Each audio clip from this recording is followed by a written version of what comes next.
For the last 10 years, councils have been through some really tough times in terms of cuts to services because they've had to make such extensive savings.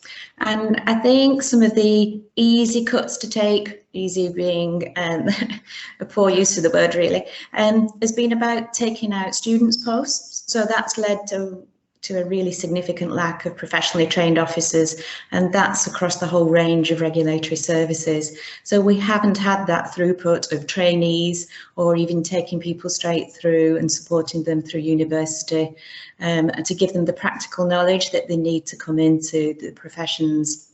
That's left each of the disciplines in a poor place, and therefore with less officers we're in a space where there's more and more pressure put on those that are there.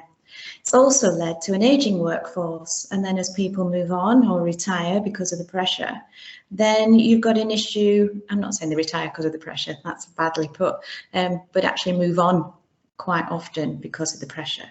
That leaves again in a difficult space where it doesn't matter how you try and attract people, the people aren't there to take on.